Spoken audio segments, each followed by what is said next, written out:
Hey there, welcome back. This is episode 4 in the Life and Crimes of Robert Hallam. In the last episode, we heard a number of different testimonies that gives us a picture of what happened right up until Jane fell out the window. Just as a reminder, the eyewitnesses we heard from in the last episode was Elizabeth Emerson, who was Jane's friend and local resident, Charles Bird, Robert's apprentice, Jane's lover and lodger at the inn, Anne Anderson, who lived next door, and Mary Thompson, who was a local resident. From the evidence that they gave, we know that Jane met with Elizabeth Emerson at 3 p.m. She appeared well, but not very happy and really quite fearful of what the night was going to bring. Robert returned home from his night out between 11 and midnight, and between midnight and 1 o'clock the argument happened, there was banging heard, lots of shouting, and Jane fell backwards out of the window. Moving on with the trial, and from the ordinary's perspective, the most damning of evidence was given by a chap called James Fennell, who was just passing by with his friend Richard Horsford. He was at the front of the house and saw exactly what happened, and his perspective is given an awful lot of weight because he was a stranger to the people that it happened to and therefore believed to be totally truthful and unbiased. And I think in the main he is, but obviously, as we know with any eyewitnesses, what they saw and what actually happened sometimes can be a little different.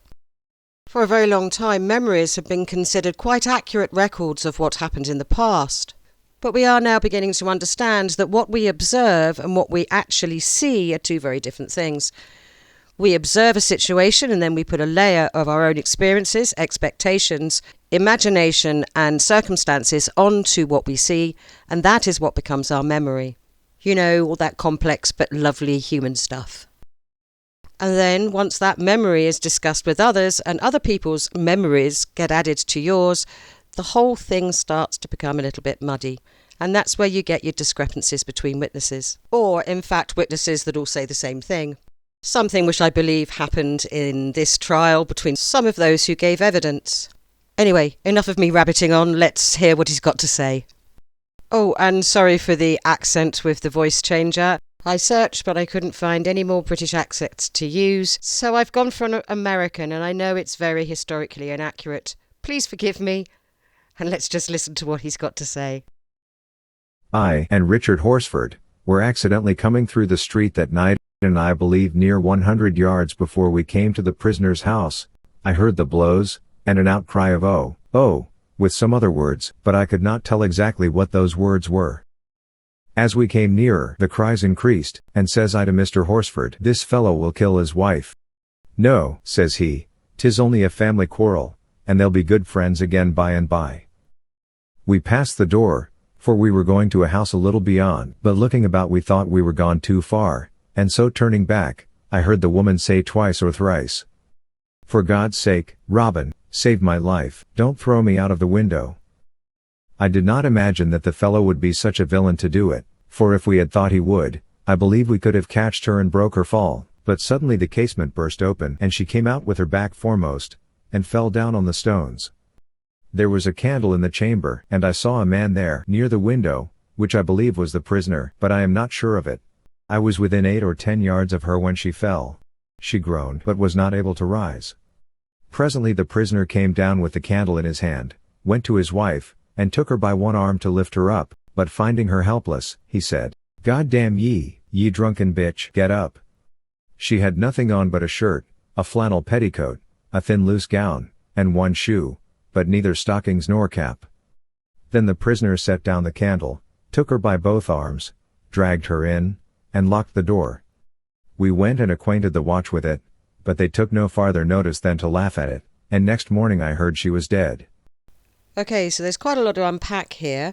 One thing we'll start with is explaining what a watchman is. As previously mentioned, there was no official police force in the 1700s, and here it says from the UK Parliament website that in the 18th century law enforcement and policing was left entirely to local initiative. There was no nationally organised police force. But in London by the 1730s there would have been a provision in the budgets of the area to pay for a watchman or constable to patrol the streets at night and ensure that everybody was safe. At the time of Jane's death, the constable in the area was a chap called Thomas Doughty, and he reported to his high constable, whose name was Mr. Betty. and both of them are referenced or give statements at the trial.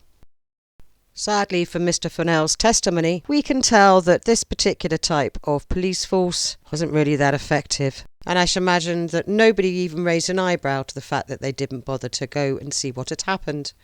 But we have to remember in those days, the law was relatively organic, and it was really down to the law enforcers of the quality of that law and the lawlessness in the area.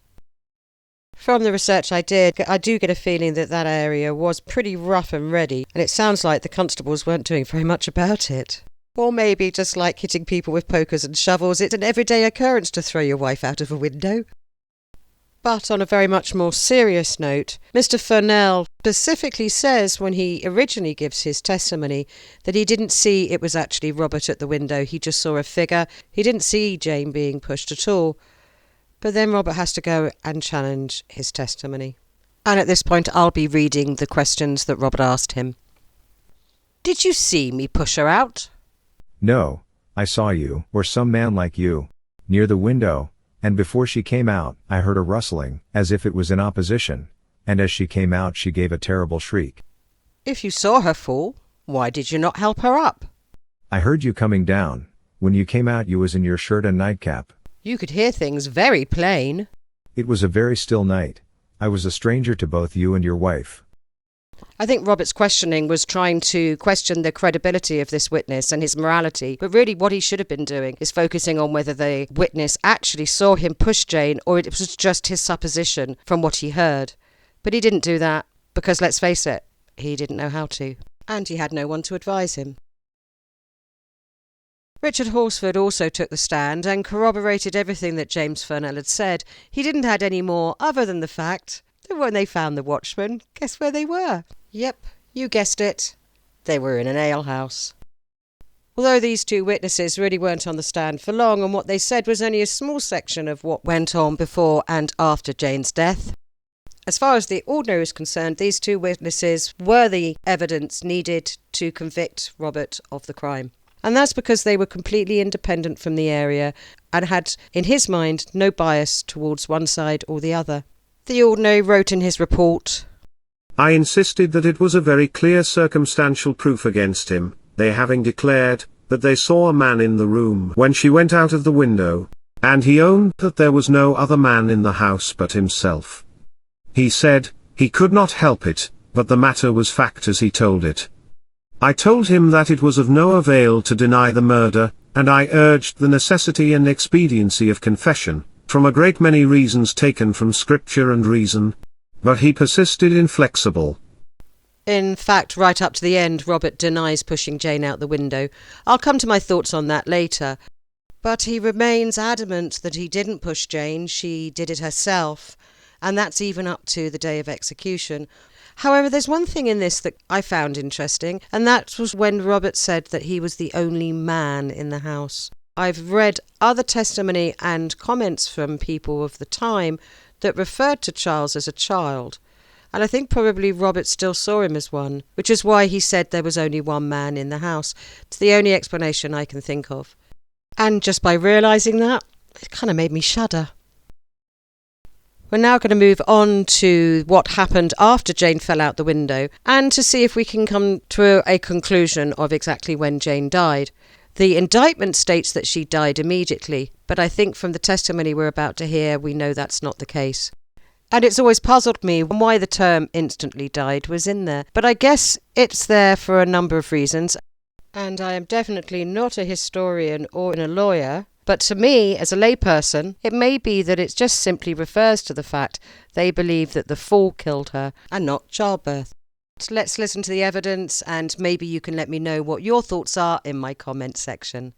Charles Bird, if you remember rightly, was our first witness, and he actually confirms that there could have been a possibility in his mind that Jane was still alive until the following morning, but I think he was being purposely vague, to be honest.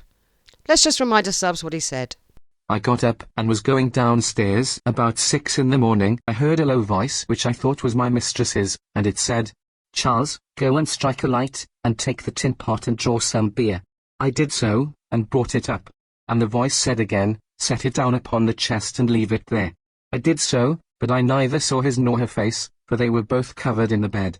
And then the voice bid me make a fire, which I did, and while I was blowing it up I heard 2 or 3 dismal groans. So Charles's testimony says that he kind of thinks maybe Jane was still alive at 6 o'clock and he heard her voice, but he wasn't sure. And personally, I don't really understand why he couldn't differentiate between his master and his mistress's voice. But that's what Charles said, and it really frustrates me. The next set of witnesses are going to run through and explain to us what happened after her fall, who she and Robert met with and spoke with, and what the midwife said at the time. So the next witness I'm going to introduce you to is a lady called Lydia Stevens. Now, Lydia was a washerwoman, but she met with Jane about 4 o'clock in the morning, and Jane was very much still alive. This witness was actually called by Robert as part of his defence. Oh, and it's also worth noting that she's actually Charles Bird's aunt. Here's what she said. About 4 o'clock on Thursday morning, I was going to wash at a house at Dick's Shore. And yes, I think that's the typo that I referred to earlier. But I have now found a further typo later on in the transcript, so it may actually be that that is either colloquial reference to a particular area, or there is a place called Dick Shore as well as Duke Shore. I just don't know. And when I tried to do research into the name Dick Shore to see if it really was a place, well, you can imagine the search response I got from Google. So I think we'll just leave it at that. But whatever it is, it still makes me giggle. Anyway, over to Lydia. About 4 o'clock on Thursday morning, I was going to wash at a house at Dick's Shore. I am a washerwoman, and I called at the prisoner's house for a pint of beer. He had got a pot of water in his hand, and he said, "Have you heard this unhappy fate? My wife has thrown herself out of the window. I wish you'd carry up this water, while I draw your drink." I went up with the water, and said, "How do you do? How happened this?" "Why," says she, "I can't tell very well. I unfortunately dropped myself out of the window. I feel a pain in the bottom of my belly. But if I should do otherwise than well, there's Anderson and Fleming are so hard-mouthed, that if my husband should come to a trial, they will swear his life away, and therefore I beg you would speak in his behalf, for he is innocent of throwing me out of the window." So I don't know about you, but to me that sounded like a dying declaration, and Jane very clearly stated that it wasn't Robert that threw her out the window. And to me personally, I think that would have been enough for me to acquit Robert of this crime. But then it was just one lady talking to another, and the court seems to discount this witness completely. It's probably worth bearing in mind that in those days, a woman's testimony was worth so much less than a man's. And although Anne Anderson tends to be the main person when it comes to providing the court with the facts of the case, her stories do tend to get backed up by her husband, so her testimony seems to be given an awful lot more weight than poor old Lydia's. But of course, Lydia was also just a washerwoman, so that might have been something to do with it too. The next witness I want to introduce you to is a chap called Andrew Radbourne. Now, we're going to update the family tree of the Hallams, as I've now found out through reading the transcript properly as I've gone along, that Andrew Radbourne was in fact Robert's brother-in-law and married to Robert's sister Hannah. So I've updated the family tree, and this is what I love about research. As you go on, the more you dig, the more things change, the more things you can add. And you're coming with me on my journey of discovery. Anyway, Andrew took the stand, and this is what he said. About 4 o'clock on Thursday morning, I came up from Limehouse Hole through Ropemaker's Walk. I saw Lydia Stevens, the washerwoman, at the prisoner's house, and he was coming upstairs with a pint of beer in his hand. I asked him how he came to be up so soon, and he said his wife had hove herself out the window. I went up and asked her how it happened, and she said she'd been disturbed in the mind before, and that she was possessed with the fear of the devil, and so she'd hove herself out of the window. And, says she, Fleming and Anderson, they're so malicious that they would swear away my husband's life. He was not in that room nor near me when I did it, and therefore I desire you to put off your voyage and appear for him at his trial, which I accordingly did, for I was going to see, but I lost my voyage on purpose to serve him. Oh, and I ate and drank and lain in that house many a time, but I never knew a dispute between them in my life. So here's your second witness that backs up what Jane said, that Robert had nothing to do with her fall and it was all down to herself. But the problem then was that he went on to say that he'd never heard them have a row. And I think everybody in the courtroom, including anyone listening to this, knows that really wasn't the case. And despite him obviously saying that to try to help Robert, I think it kind of hindered him, because I suspect that the jury then discounted his entire evidence as a consequence of that single last statement. We've already heard from Anne Anderson, but we're going to go back to her testimony because she fills in what happens next. So if we remember rightly, her testimony left off when Robert pulled Jane back in after she'd fallen out the window, shut the door, and they heard some more commotion. And this is what she said next. After he had got her in, I heard several groans and thought she might be in labour, for she was so near her time that she looked every hour. But about 6, she died. And half an hour after that, he went out and brought a midwife. Oh, ye villain, I said, you have called a midwife, now your wife is dead.